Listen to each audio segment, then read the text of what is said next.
Hello standard 8। अभी हम 11.5 force can change the shape of an object ये activity करेंगे। Some situations have been given in column 1 of table 11.2। Right, table 11.2 के column 1 में थोड़े situations दिए गए हैं in which objects are not free to move, जिसमें ऑब्जेक्ट्स मूवमेंट करने के लिए फ्री नहीं है। कॉलम 2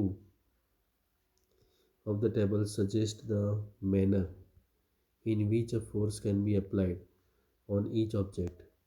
राइट, कॉलम 2 में क्या बताया गया है? Manner in which force can be applied, मतलब कैसे फोर्स अप्लाई करना है ऑन ईच ऑब्जेक्ट। राइट, हर एक ऑब्जेक्ट के ऊपर कैसे फोर्स अप्लाई करना है। राइट, वो मैनर बताई गई है। While column 3 shows a diagram of the action।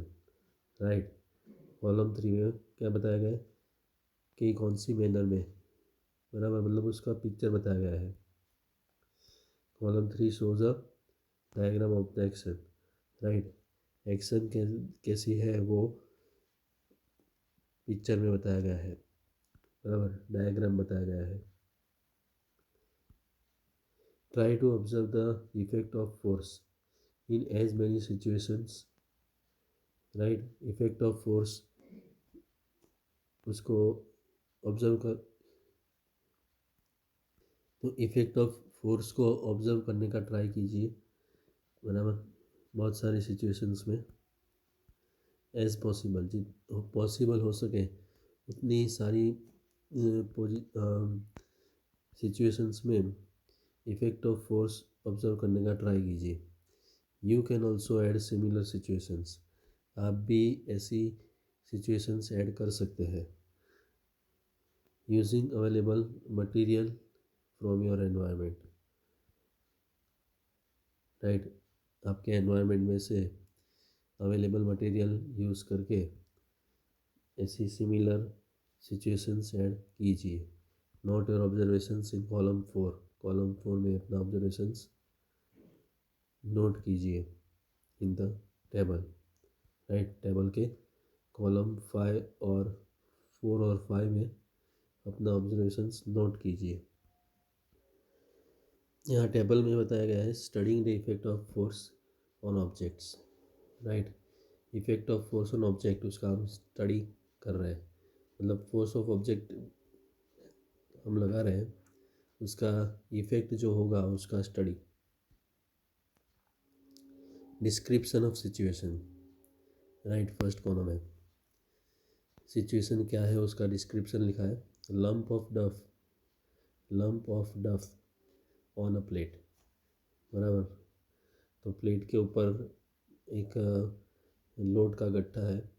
How to apply force. Right, तो फोर्स कैसे लगाना है वो सेकंड कॉलम है। Pressing it down with your hands. Right, अपने हाथ से उसको दबाना है, डायग्राम में बताया है। Change in state of motion. State of motion मतलब क्या, कि स्पीड और डायरेक्शन चेंज होता है। हाँ, होगा। चेंज इन शेप, शेप भी चेंज होगा। ओके, देन सेकंड में spring fixed to the seat of bicycle, बराबर, बाइसिकल की जो सीट है वहाँ पर स्प्रिंग लगाई गई है।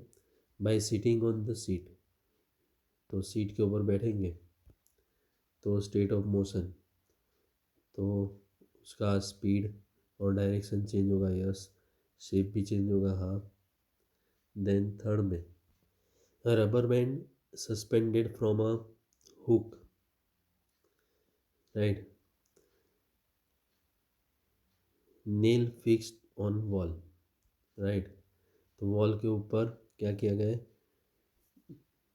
एक नेल लगाया गया है, उसके ऊपर रबर बैंड लगाया गया है, वो पिक्चर में बताया है। बाय हैंगिंग अ वेट और by pulling its free end, बराबर, एक दूसरा जो उसका एंड होगा उसको हम खींचेंगे तो स्टेट ऑफ मोशन चेंज होगा, हाँ होगा। और उसका स्टेट ऑफ मोशन का मतलब क्या कि उसका डायरेक्शन और स्पीड चेंज होंगे और शेप भी चेंज होगा। ओके, देन लास्ट सिचुएशन बताई गई है। उसके बाद में लास्ट सिचुएशन है प्लास्टिक और metal scale placed between two bricks. दो ईंटों के बीच में प्लास्टिक और मेटल स्केल रखी गई है।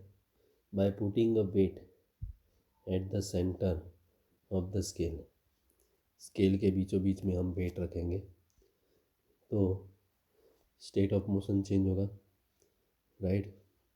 मतलब उसका डायरेक्शन और स्पीड चेंज होंगे और चेंज इन शेप भी चेंज होगा। Yes. What do you conclude from the observations noted in table 11.2। तो 11.2 में जो ऑब्जर्वेशन लिए गए उसके ऊपर से आपने क्या कंक्लूड किया। What happens when you apply a force on an inflated balloon, right. तो इन्फ्लेटेड बलून मतलब फुलाए गए बलून पर आप फोर्स लगाओगे तो वो फूट जाएगा। By pressing it between your palms, बराबर फूट जाएगा वो। उसकी जो हवा है उसके ऊपर दबाव आएगा, प्रेशर आएगा तो वो फूट जाएगा। What happens to the shape of a ball of dough when it is rolled to make a chapati, right. लोट का जो डफ होगा उसका जो शेप होगा उसका क्या होगा, जब हम चपाटी बनाएंगे तो शेप तो चेंज होगा। What happens when you press a rubber ball placed on a table, rubber ball के जो टेबल के ऊपर रखा गया है, रबर बॉल जो टेबल के ऊपर रखा गया है उसको हम प्रेस करेंगे तो क्या होगा। In all this examples you show that the application of force on an object में चेंज इट्स शेप, राइट। तो ये सब एग्जाम्पल्स के अंदर आपने क्या देखा कि कोई भी ऑब्जेक्ट के ऊपर हम फोर्स लगाएंगे तो उसका शेप चेंज होता है। Okay. Having performed all the above activities, you would have realized that a force may make an object move from rest, right? तो ये सब अबव एक्टिविटी परफॉर्म करने के बाद आपको पता चला होगा कि फोर्स जो है वो रेस्ट पर से ऑब्जेक्ट को मूव कराता है। मे change the speed of an object if it is moving, right. तो अगर कोई ऑब्जेक्ट मूवमेंट करता है तो उसकी स्पीड भी चेंज होगी। मे change the direction of motion of an object, right. जो फोर्स है वो ऑब्जेक्ट के मोशन का डायरेक्शन चेंज कर सकता है। मे bring about a change in the shape of an object, right. तो कोई भी ऑब्जेक्ट है उसका शेप भी चेंज कर सकता है force, right. May cause some or all of this effects, right. तो इसमें से कोई भी इफ़ेक्ट हो सकती है कोई भी ऑब्जेक्ट पर फोर्स लगाने से। ओके। वाइल अ फोर्स में कॉज वन और more of this objects of these effects, it is important to remember that none of these actions can take place without an action of a force, right। तो force की वजह से इसमें से एक या ज़्यादा इफ़ेक्ट्स हो सकती है, लेकिन विदाउट फोर्स ये इसमें से कोई भी इफ़ेक्ट नहीं होगी, राइट। मतलब ये सब इफ़ेक्ट लाने के लिए फोर्स लगाना पड़ेगा। दस an object can not move by it self, मतलब कोई भी ऑब्जेक्ट अपने आप मूवमेंट नहीं कर सकता है। It can not change speed by it self, वो अपने आप स्पीड चेंज नहीं कर सकता। It can not change direction by it self, वो अपना डायरेक्शन भी अपने आप चेंज नहीं कर सकता।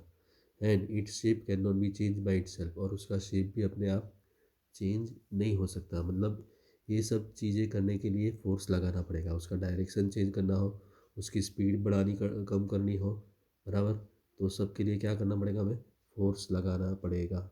ओके। तो 11.6 कॉन्टैक्ट फोर्सेस मस्कुलर फोर्स वो हम बाद में करेंगे। ओके।